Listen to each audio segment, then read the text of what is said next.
Good morning, good afternoon, good evening, and welcome. Happy New Year to you. My name is Patricia Anderson. I use she, her pronouns, and I'll be your producer for today's webinar. It is my pleasure to welcome you, and thanks again for joining us for this first Monday webinar of 2024. I'm just going to chat to you a little bit, give some folks time to sign on to the webinar. We are really pleased to have you back and to kick off another year of First Monday webinar series. And we've got a lot of exciting topics coming up for you this year. As you know, we've been talking a lot about the 2024 elections, and as it happens, 2024 is here. So we'll have a lot more to say and explore throughout the year, and we look forward to seeing you at as many webinars as you can attend. You can always find the upcoming schedule as well as opportunities to register at the PSG website. And we'll put all those links for you in the chat. Speaking of the chat is closed to you, but we do welcome your engagement over in the Q&A. So it looks like a set of little talk bubbles. Just pop up that Q&A. You can post your comments and questions at any time, and we'll try to get to as many of them as we can. With that, thank you again for joining us, and I'm going to turn it over to our host, Paige Gardner. Take it away, Paige. Thanks, Patricia, and thanks everyone for joining us. And here's hoping we have a happy 2024. So happy New Year. The subject today is about othering, us versus them, in-group versus, my in-group versus yours. And it's as old as mankind, really. But we are witnessing and have witnessed throughout history its most tragic effects. Dehumanizing groups of people, when taken to the extreme, which it is being now, leads to violence, wars, virulent discrimination, the loss of freedoms, and it destroys democracies. When the threat of the other is perceived as existential, it leads to authoritarianism and worse. Using false narratives and creating fears of others is central to the MAGA playbook.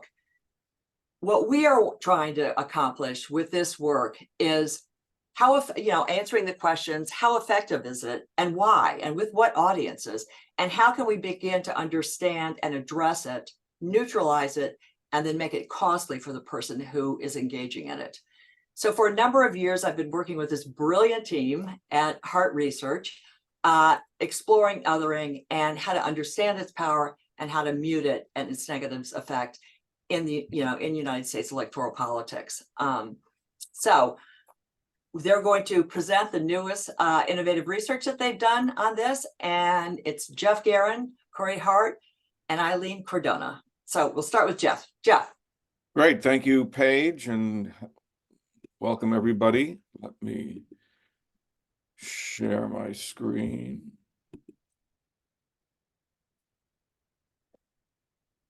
As Paige mentioned, we've been working with her on the challenge of addressing othering for several years. What Corrie, Aileen, and I are about to share with you are the results of a project that we conducted last fall to look at how people respond to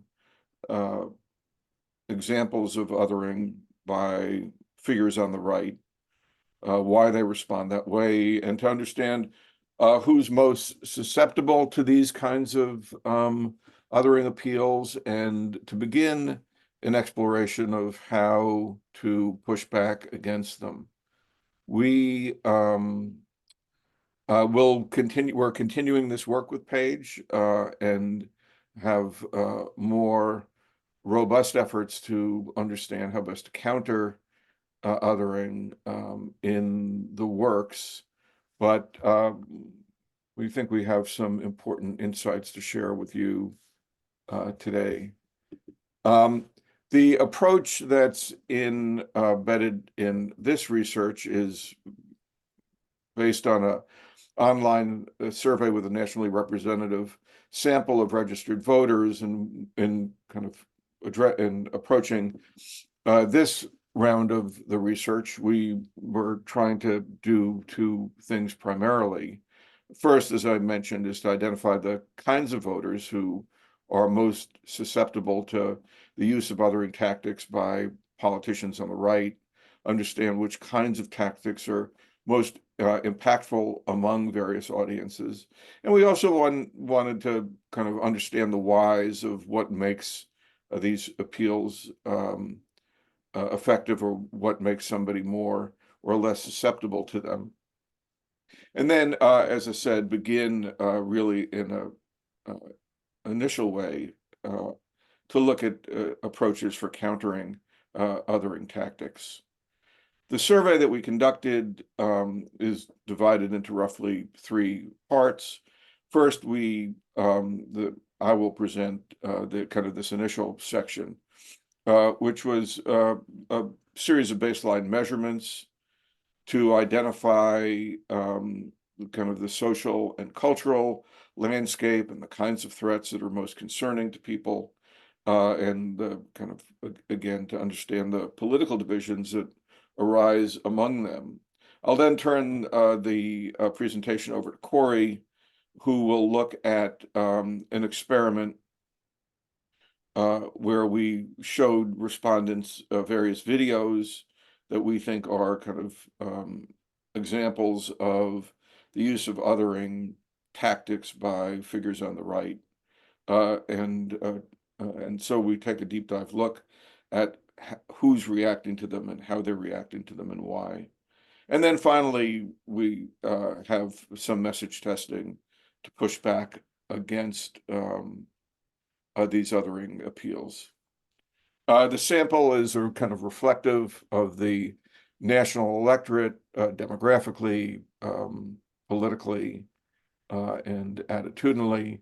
We have a core national sample of registered voters, but we did additional interviews with Black, Latino, and AAPI voters to be able to have a meaningful analysis of the results among them. Those are all kind of weighted back into their proper proportion, so you can see the distribution of the respondents by race here. What we found, and we'll go through the results in more detail, are this is a kind of real problem that we're finding in a lot of respects fertile terrain for these kinds of appeals, that many voters, particularly among white voters, are concerned about social changes that are eroding their power. A lot of this has to do with economics that cuts across a variety of groups and includes many Democrats who kind of share a feeling and a sense of that middle class and lower class Americans are facing really sustained challenges and declining status in our society. But there's an overlay for that that's particularly important among more conservative voters about the societal influence of immigrants, and which adds to the both the openness and the explosiveness of kind of these tactics. There are kind of challenges for Democrats as we head into the 2024 elections on these, that this sort of sense of unease about the state of our society provides Republicans a chance not only to energize their base, but to speak to some Democratic voters, I think more at the margins than the heart of the Democratic base, but still, and that's particularly true with issues related to rising crime. One of the things that we'll say here and kind of see in other research is Democrats would be mistaken to only think of crime as a dog whistle issue for Republicans. Republicans obviously racialize the issue of crime. We'll look at ways that they do, but the concerns that voters have about crime and safety and violence in our society are real and need to be treated that way. There are also things that some, if not many, Democrats feel in terms of the erosion of faith and family and patriotism in our society, and but crime really stands out as a kind of particular challenge, one that can be addressed, but definitely a challenge. And then Corrie will present in more detail. We segmented the electorate in terms of their susceptibility to othering techniques. The people who are most susceptible to this are older, they're more white, they tend to be conservative and more male than other groups of the electorate. This is not just about, it's not just about educational attainment, though, I think kind of, which is different from what a lot of the common wisdom is today. When we look at that kind of what works here and what doesn't work, the rhetoric against trans athletes that we kind of test in the research is incredibly evocative for voters. It cuts across a lot of different groups of the electorate. As I said, the kind of their racialized crime narratives have some resonance with white conservative voters and suburban voters. The anti-immigrant rhetoric tends to speak more to their base of Trump voters and older white voters, and is reinforcing of their base. There is, we'll have some things to say about how this works, about women's rights. We think that this is a place where there's actually a very good opportunity to play offense, where the Republicans are kind of on the wrong side of not only history but the wrong side of politics, and we also want to note that there are some opportunities for these appeals to be effective with voters of color, who, as many of you know, we've seen some challenges in the polling with voters of color for President Biden's reelection, for example. And then Corrie will also go through the findings about kind of the pushback, but there are, we think, promising lines of pushback here that we'll discuss with you. First, we think it's very important to call out fear-mongering among politicians and explain, what it's all about.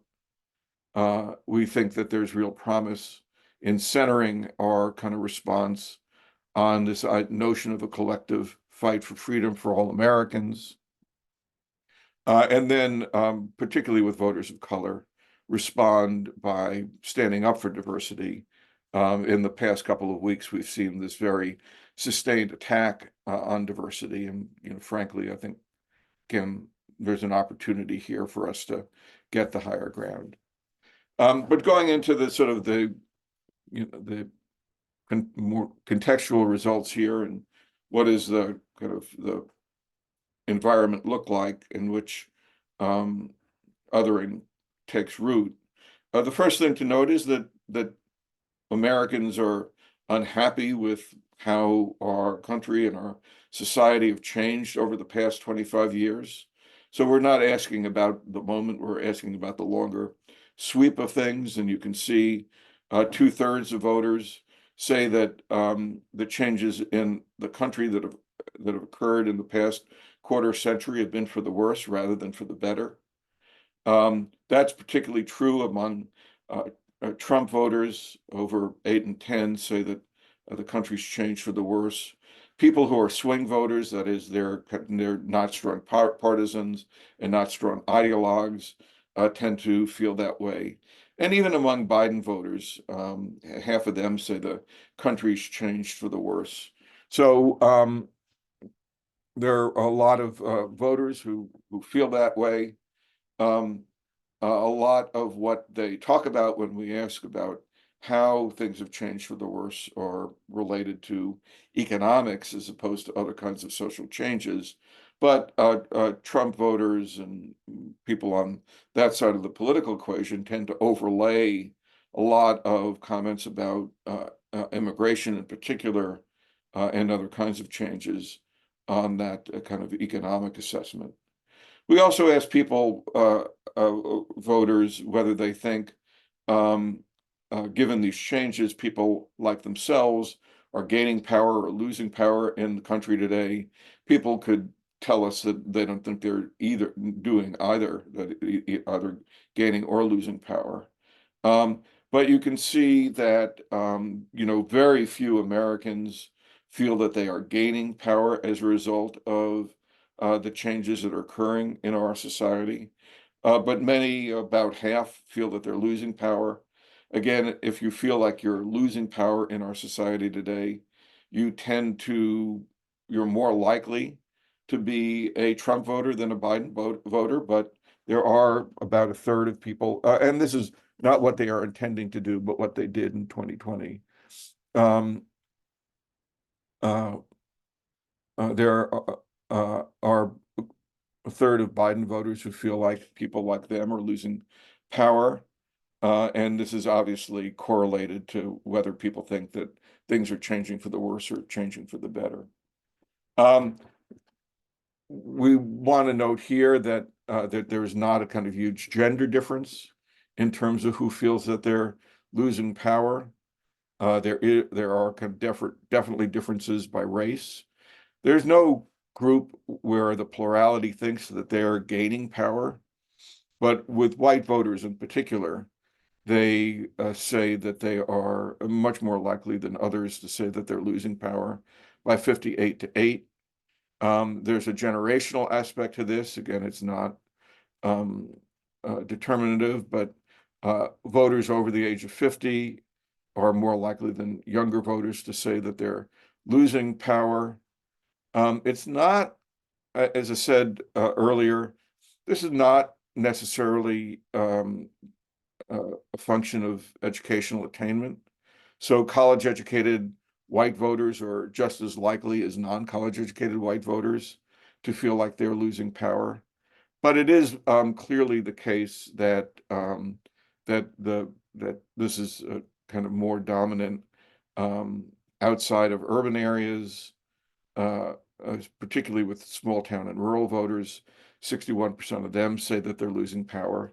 And there is a kind of a religious dimension to this, where evangelical voters are more likely than others to say that they are losing power in our society today.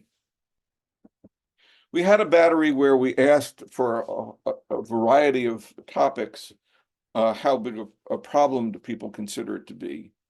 And so you're seeing the share of here Biden voters and Trump voters who say that each one is a problem. And what I really want to kind of illustrate with this is that, independently of other kinds of partisan cues here, there aren't a lot of partisan cues. There are, there is a kind of fundamental difference on many of these questions in terms of the way Trump voters and Biden voters view the world and what they think of as problematical. And kind of we're highlighting the gap between them. And I just want to review those with you. But also note a few other things here, is that crime and violence is seen as a big problem by everybody, whether you're a Biden voter or a Trump voter. And again, the idea of just sort of dismissing crime as a dog whistle issue, I think, would be a mistake for Democrats. And Democrats have very important things to say about the issue that are effective and level the playing field on it.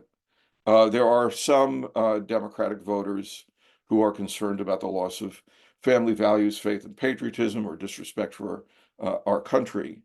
But, on many of these other issues, the gaps between Democrats and Republicans are really quite large. 80% of Democratic voters think of right-wing extremism as a big problem today, compared to just 30% of Republican voters. 76% think of racial injustice as a big problem in our society today, compared to just 27% of Trump voters. 81% of Biden voters think of the rise in white nationalism as a big problem in our society today, compared to 23% of Trump voters.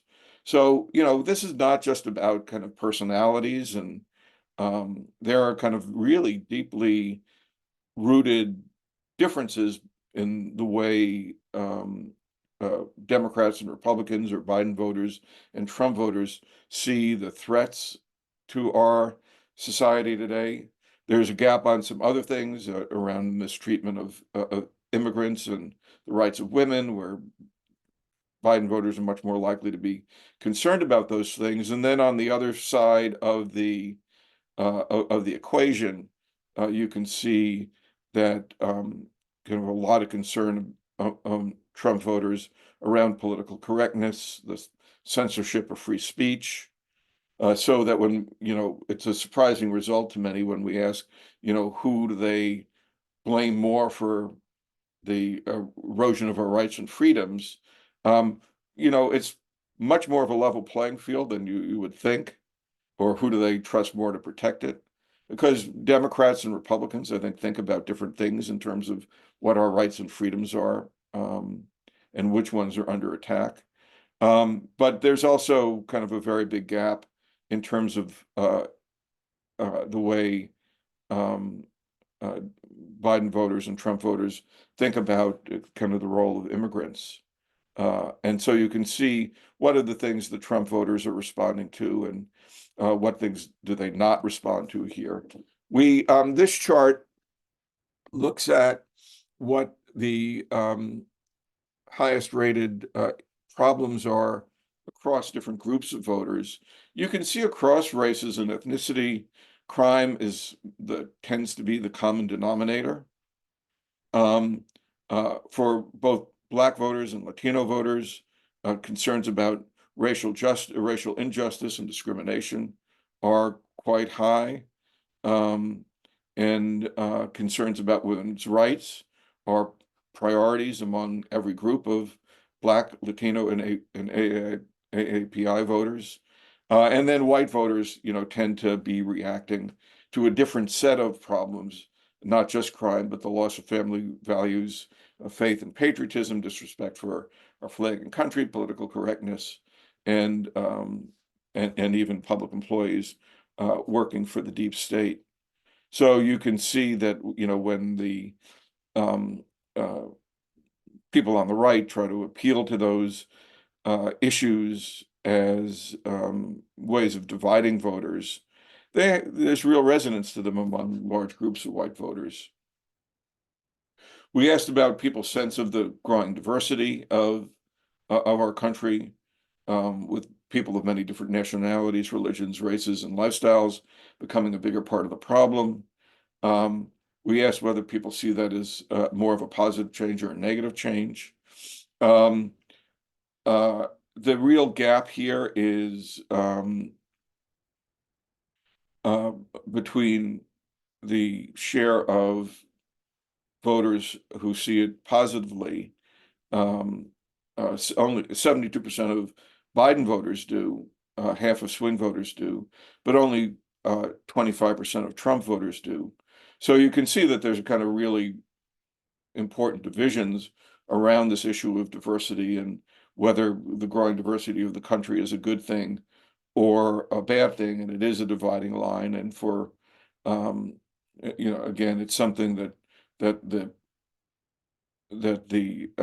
right exploits in their use of othering tactics. Here, we are finding more of a difference along educational attainment among white voters, where college-educated voters are much more likely to think of the growing diversity of the country as being a positive development, where plurality of non-college white men think of it as a negative development, and a minority of white non-college women think of it as a positive development.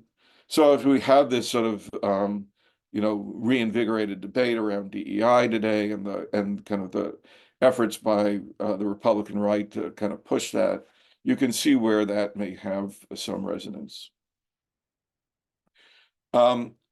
we asked, Corrie will go over kind of a result of an attack on transgender athletes, which it turns out to be quite potent.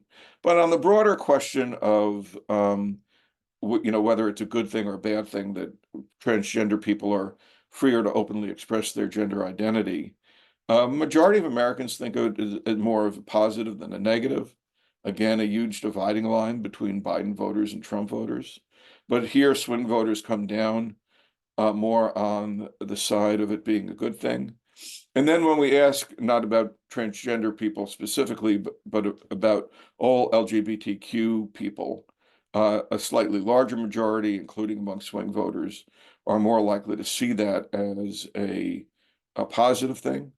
I think Corrie will, talk about this. I think a lot of the way that kind of this issue plays out is who they think of as being kind of the injured party, who's being harmed. When transgender people or LGBTQ people are denied the ability to express their true selves, people can understand and recognize a damage to that, and when they can express who they really are, people see the upside. I think what makes the transgender athlete narrative a little bit more complicated is that the Republicans are able to make female athletes kind of the injured party in the narrative, that they're kind of not able to win competitions fairly, that they're being exposed to situations in locker rooms that make them feel uncomfortable and things of that sort. I do think there is an opportunity for Democrats and progressives on issues related to women's rights. We asked people which is the kind of bigger problem today, or that the rights of women are under attack and being taken away, or women are too focused on their careers and not enough on their families. And by a pretty hefty margin of 61 to 39, there's people come down on the side of the kind of the bigger problem being the rights of women are under attack. Again, there's a kind of a large gap between Biden voters and Trump voters, but among Trump voters, 4 out of 10 are coming down on the side of concerned about the rights of women being taken away. So here, I think we can really have the high side of debates around these issues related to the role of women and the rights of women in our society. There are gender gaps here. It's kind of a little embarrassing as a white man to show that white men are equally divided on this topic.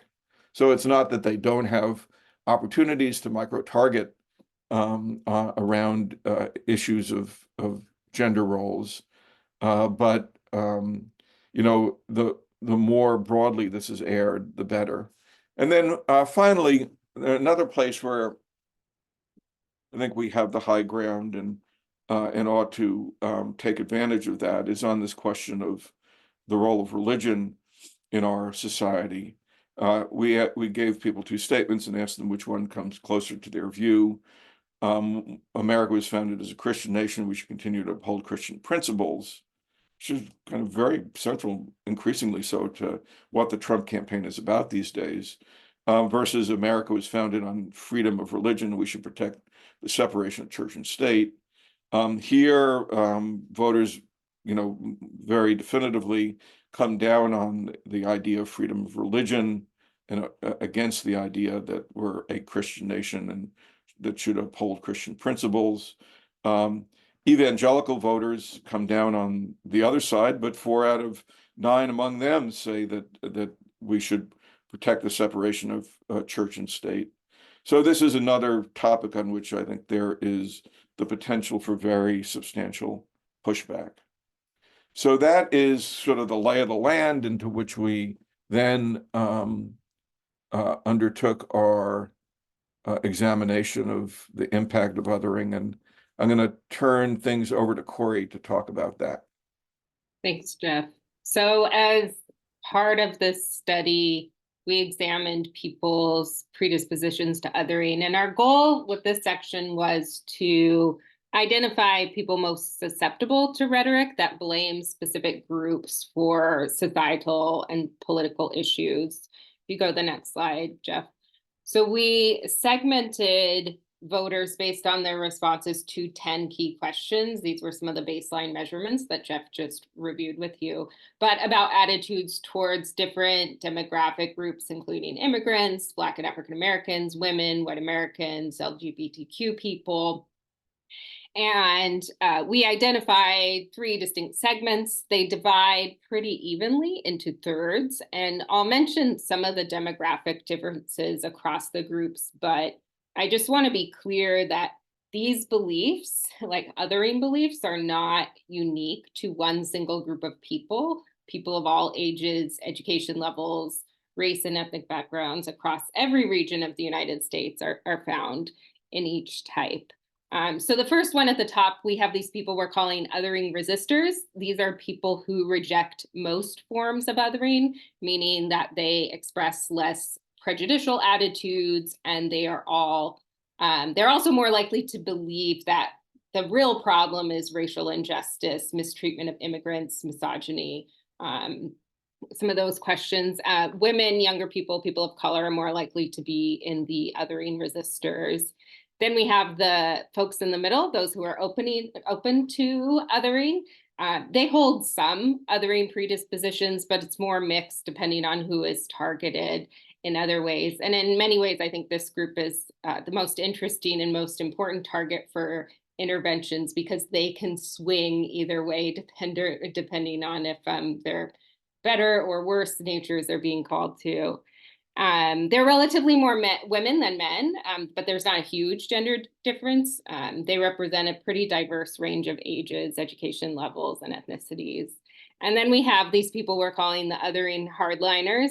These are folks who are consistently prejudiced towards a range of groups.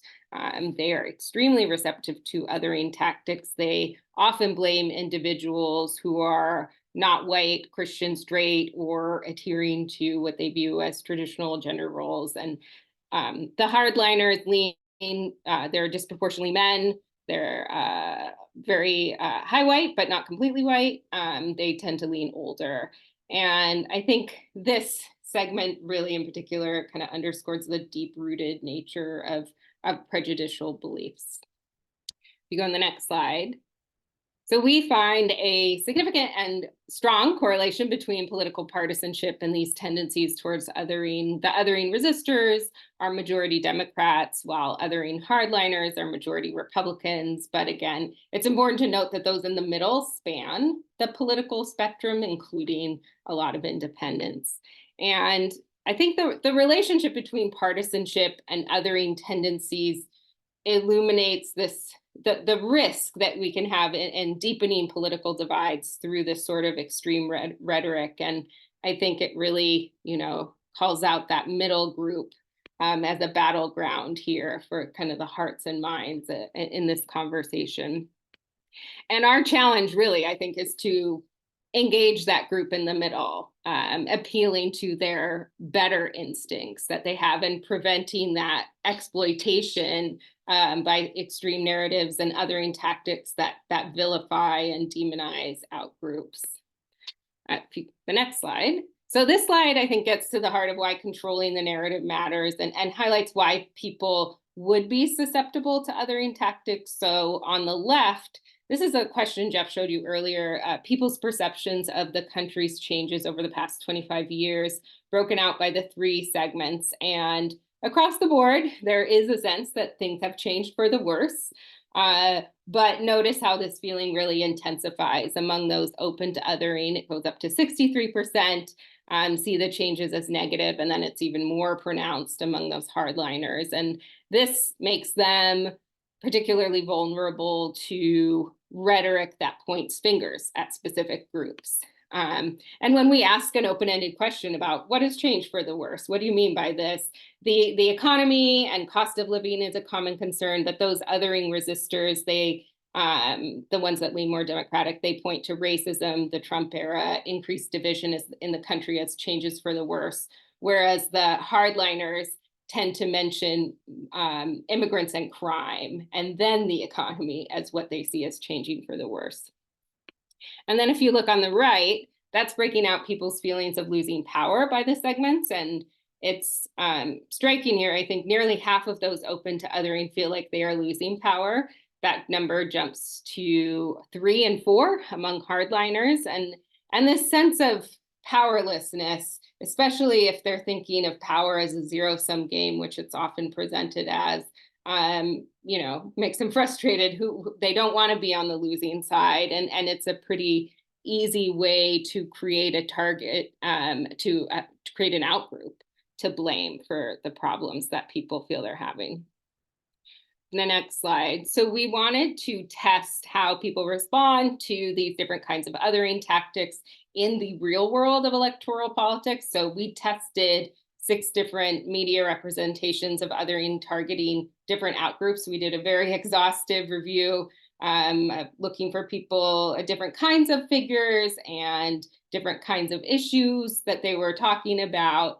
And ultimately, the ones in our test, the anti-trans rhetoric and a racist clip about crime really stood out as the most dangerous, and meaning that they resonated not just with the hardliners, but those people in the middle that are open to othering.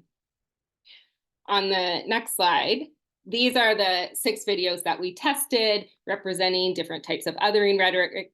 Respondents were randomly assigned to watch 3 videos, and you can see we included, a range of well-known figures like Trump to lesser-known political figures like Blake Masters. We included a couple political pundits as well. You have Tucker Carlson, Jesse Waters here. And we did an experiment here, where we divided the othering videos into those related to a threat to resources. And by that, I mean, an outgroup is ostensibly taking away jobs or your government services or things that would be yours in more of like a monetary, concrete sense. And then the other one was culture threat. So people taking away your immigrants, in the case of Tucker Carlson, taking away voting rights, Kelly Craft talking about transgender athletes endangering kids, and then Blake Masters talking about gangs, Black people explicitly, he says, being responsible for crime in cities.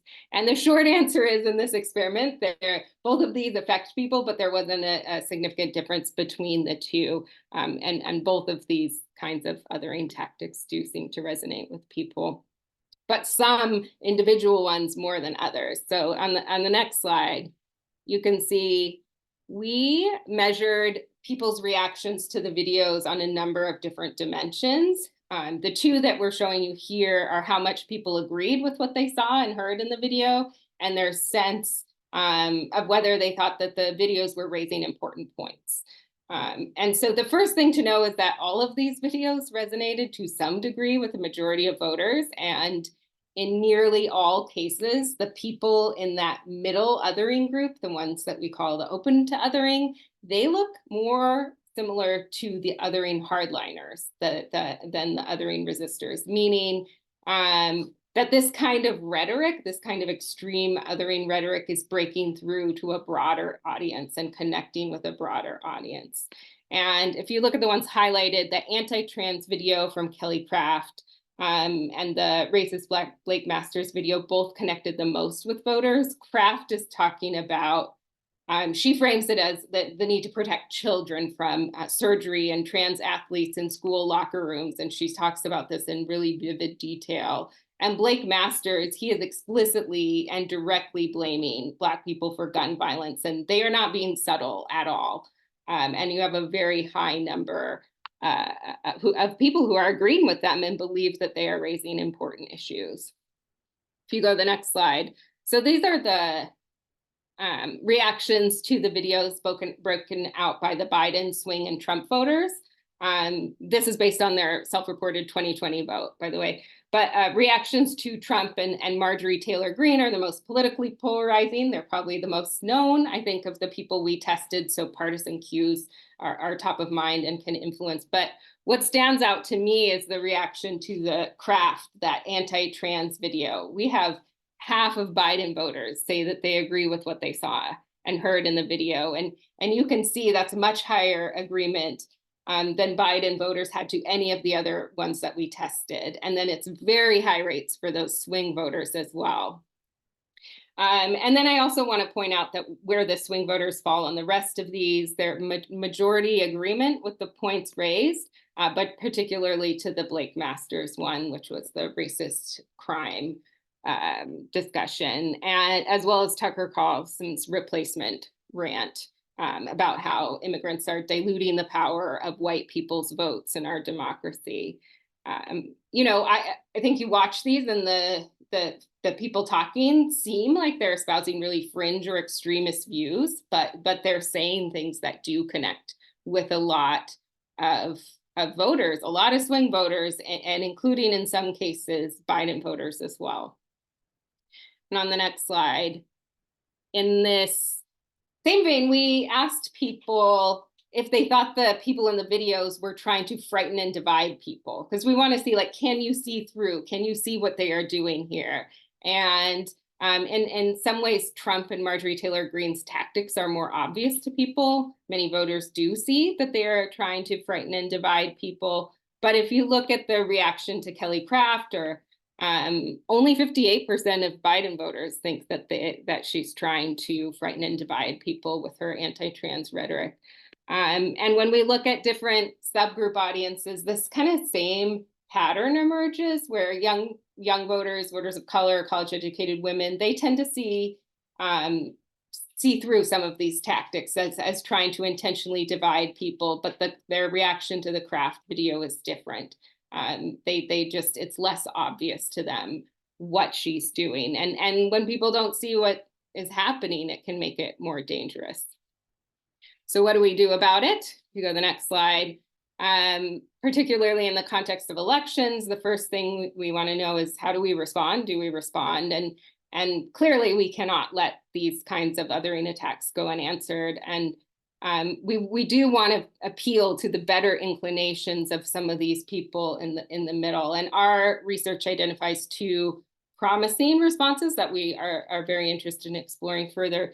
The first is just a very strong moral condemnation of the politicians' fear-mongering. You know, call it out for exactly what it is, a diversion, a divisive tactic by politicians who are trying to distract from their failures and lack of genuine solutions. And the other is reminding people of our shared national value of freedom by broadening this concept of group identity. We can kind of reinforce the positive values that they associate with their American identity. And both approaches are promising for countering that sort of divisive narratives. If you go to the next slide. So what we did is, after watching the othering videos, people reacted to 7 different responses. They reacted to them both individually, so they ranked how convincing each one was, and then we gave them, and they rank ordered their top 3. And all the themes that we tested were fairly convincing, but a few stood out. And this is the full language of the messages that we tested. The bolded caps was not shown to respondents. That's shorthand for us. But we explored a range of potential responses, from mildly worded to very strongly worded. And that one at the top, that righteous anger that we called it, that was the most forceful. You know, enough is enough. It is time to see through the fear mongering that some politicians are using to distract us from the real issues facing our nation. It has a little bit of a populist tone as well. That was the most convincing.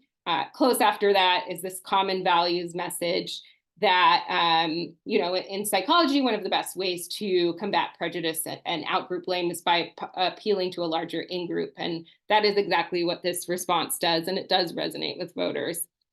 And then the third one here I really want to call out is this freedom message. It taps into the idea that America is about freedom for all. You know, it's a national promise written in the Declaration of Independence. And I think the key part here is that As a country, we fight not just for our own freedoms, but the freedoms of all people, regardless of race, religion, gender, or sexual orientation.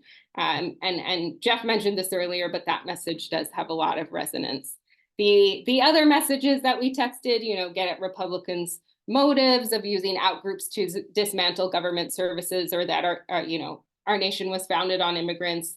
Diversity makes us strong. We have an empathetic response that tries to appeal to people's sense of empathy. These work definitely to some degree, but not quite as strong.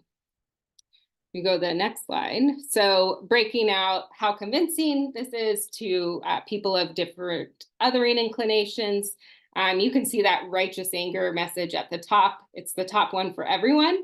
It's top tier for the othering resistors, but the people who are kind of with us from the beginning, but also those open to othering. And it's the top one for the most extreme folks. Corrie, I think it's important just to point out that this is only the top box response here.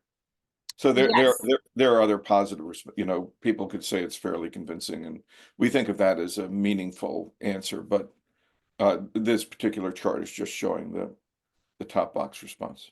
Right, because we're trying to identify the one with the most strong positive reaction. But it does suggest that it is best to call out othering for exactly what it is. We, of course, want to test this more thoroughly in other contexts, but it is a promising result. And then if you go to the next slide, here's where we find a more distinct tiering of the messages. So after people rated each message one by one, we had them rank their top 3. And when we do this, it's that righteous anger and the freedom message that really rise to the top. The rest are kind of clustered together in the middle, and then the one that tries to evoke empathy didn't do quite as well. That one's at the bottom. But if you go to the next slide, if you take a closer look at how different subgroups rank their top responses to othering, the righteous anger, that's the one in blue, is strong across most audiences. But interestingly, the one that has the broadest appeal is freedom. That shows up as the top ranked message, or a top ranked message across the political spectrum, across race and ethnic groups. That idea, again, that freedom is our national value, and we fight not just for our own freedoms, but for everyone. That really connected with people. And then the other thing here that I want to call out is the strength and diversity message. That shows up as important for voters of color, not as much among other audiences, but it does have a lot of resonance with Black, Latino, and AAPI voters. But I think taken all together, these findings suggest that there are 2 really promising messaging angles that we do want to explore further, and that's very strongly calling out othering, and then also appealing to the freedom value. So you go on the next slide. So this is just, all of this is still in the initial stages, and we're really looking to explore some of these ideas more in depth in future research. For example, we tested those messages collectively after people had seen different types of othering, and we want to see whether some responses work better in certain contexts. It could certainly be possible that the freedom message works best against, immigrant othering, whereas the righteous anger might be more appropriate for anti-trans. It's just an empirical question that we want to explore. And then we want to know, how specific do we need to be when we're calling people out for engaging in this kind of othering rhetoric? Does it help to be more specific, or kind of more broad, the way we did it here? Another big question for us is whether it's useful for Democrats and progressives to go on offense. When it comes to othering, is it better to get out in front of it to help inoculate against future attacks? And if so, what are there themes that are more effective in that proactive inoculation sense, and some themes and strategies that work better as a response? So those are some of the other things that we're looking forward to in future research. Geoff or Paige, did you want to say anything? We have a lot of work to do. But this is important stuff, and it's great. And it's one of the, underlying, the loss of power and things like that is such an important underlying dynamic. And, what we're seeing in 2024 and, in the future it will play out as well. So it's something to understand and begin to address in a direct way, in a more direct way than we have. Patricia, you want to open it up for questions? Yes, we have had a lot of questions and comments. So many thanks to all of you for your engagement and participation. One of the places I wanted to start is in a common theme among our webinar participants. Everybody's always wanting to know, okay, what is the right message? But first I want to start with a bit of an academic question that comes from John. John is wondering basically about, we're framing this as a little bit of us versus them, which sounds like othering. So John is wondering, when we talk about MAGA voters, aren't we participating in the same kind of behavior? And related, Ned brought up President Biden's speech on Friday as potentially an example of othering. So I'm just wondering, Geoff and Corrie and Aileen and you too, Paige, what do you want to say about othering in terms of, from an academic perspective, not so much an ideological? Well, I don't think it's an academic question. I think it's a kind of really important political question that's being raised here. And we actually worked on the research 2 years ago that led to kind of the common adoption of MAGA as a branding for that faction of the Republican Party. MAGA, has come to have a kind of very specific meaning to voters, which is, that people identify it as as being extreme, as having a racialized dimension for many voters, for being anti-small d democratic. And, I think it's, on the messages that Corrie described, both the kind of the righteous anger message and the freedom message. I think it's really important for voters to have a sense of where this is coming from. I don't think we're suggesting at all that we are attacking the people who support President Trump or attacking rank and file voters. But, when you think about the faces whose, in those videos, President Trump himself, Marjorie Taylor Greene, the Fox News hosts, Blake Masters, Kelly Craft, by the way, was a right-wing Republican candidate for governor in Kentucky who didn't win her primary. When it's, it's being articulated at that level, I think it's important to let people know who these are and what they're about and, what their motivations are. So, but, I don't think we are trying to say that anybody who supports Trump is a bad person, although I think they probably mainly are. But that the leaders who engage in these kinds of divisive and ugly tactics are and dangerous tactics need to be called out.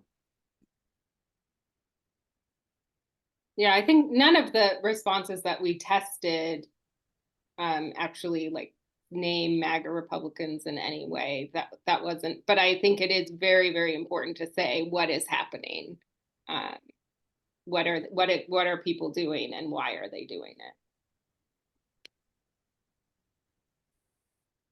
I think we also have to recognize, they are using false narratives and blaming types of people to gain power. That's their goal, and ultimately, to undercut small d democratic institutions and democracy itself. So I think, we need to recognize the motivation behind what they're doing as well. Yeah, and I think also that's where you have to kind of establish the boundaries of concepts. You can't stretch them too much to incorporate everything. And othering should not be synonymous to pointing to difference or pointing to groups. It's much more than that. It's when there's, an attack on an identity, blaming them for social, political problems. And so it's not necessarily just a matter of identifying difference or even re-saying whatever it is that certain groups say politically. Yeah, and it's so interesting because it does tap into this, they're trying to tap into this feeling of loss of power. And they're doing that, and Trump is doing it very effectively, particularly when he uses the word you, and I represent you and I'm going to bring power back to you. And it's a very cynical play on people's increasing feelings of powerlessness. Mm. When we do our next round of research, I think it would be in kind of an interesting empirical question of whether what the impact is when you do and don't specifically call out MAGA as part of the response. Right. I think it's interesting because, as Geoff points out, this is a legitimate political strategy. It's not simply messaging. It's not just, we're focusing on the questions and the words and the things that people say and how they react. But there's a much deeper strategy to it, and that is what othering is about. It's not just about, as Aileen pointed out, it's not just name calling. There's a whole lot more to it than that. It's far more insidious. Okay, thanks everybody. So. Let me pick up on Corrie. I think you might have been saying this. Emily's asking, do you have any thoughts on which messages work better as inoculation versus a response? So you all have spoken about how it's important to address it when somebody is clearly participating in this othering strategy. Can you say more about the messages and when they work best, if you have information about that? We want information. That's next. But we do not have it. Yes. Now that's what we're hoping to figure out in this next round of work we want to do. Terrific. And then Tori's wondering if you all asked respondents about their media consumption habits or who are persuasive messengers. We did ask, and I believe we have results broken down by Fox News watcher, newspaper consumers, etc. I mean, if I remember correctly, there are sharp differences in terms of the perception of changes in the last 25 years. So people who Fox News consumers much more for the worse than others, especially when compared to those who consume the newspaper, etc. So there are definitely sharp differences there by type of media consumption. Great, thank you. Can you all talk more a little bit about the economic analysis, both in terms of the analysis by economic class, and then there was another question here about whether othering can be effectively addressed through economic policies.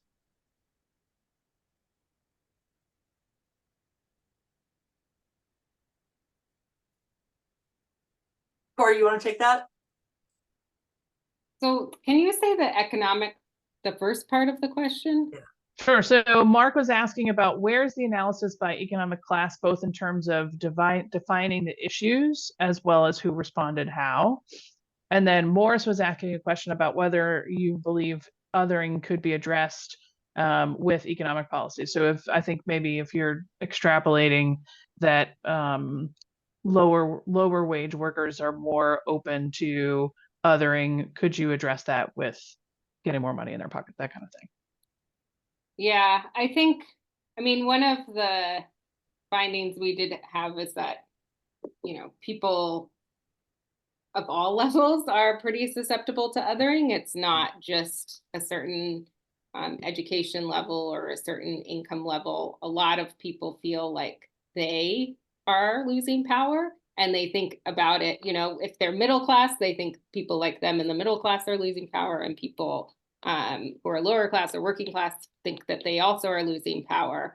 I think as far as a policy solution, I don't, that's a great empirical question. My gut says that if people were feeling a little better economically, then they might be a little less susceptible to some of the othering rhetoric that blames outgroups for the challenges that people are facing, or tries to distract them from the fact that they don't have actual solutions. But we don't know the answer to that. That's just a really. Or if people thought more clearly that, progressives and Democrats were on their side economically, or Right. that, that may mitigate some of this. But I don't want to, get into a posture where, if we just talk about economics and sort of forget about all of this other stuff, and never engage on this other stuff, we'll do pretty well. Some of these are real concerns, and and we do need to be able to engage and push back on them, and not simply try to kind of change the subject to economics. But having said that, if people had a clear understanding that we are on their side economically, and that we are advancing their economic interests, that I think it would mitigate a good chunk of this. If you can believe it, we're a little bit past time. Apologies, we had so many great questions. We didn't even get to all of them. Paige, you want to wrap it up for us? Well, thank you for joining, and stay tuned for the next installment. But on a more serious note, I think, one, this is important to understand, it's important to address, and realizing that it's resonant with so many different types of audiences is pretty sobering. And so I think it's something that we need to, as I said, understand and address, and that's what we're hoping to do with the next series of research. The other thing I will have to say is, it's sort of related, but when you talk about when the Biden campaign talks about the loss of democracy, I think that and the threat to democracy, I think unless that is defined a little more clearly for people and what that means in their lives, it's subject to what we're seeing going on now, which is the battle about who's more threatening to democracy and our democratic institutions.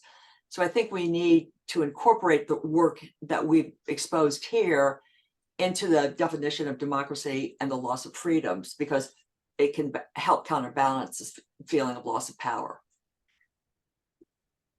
I hope. Thank you. And we'll see you in February.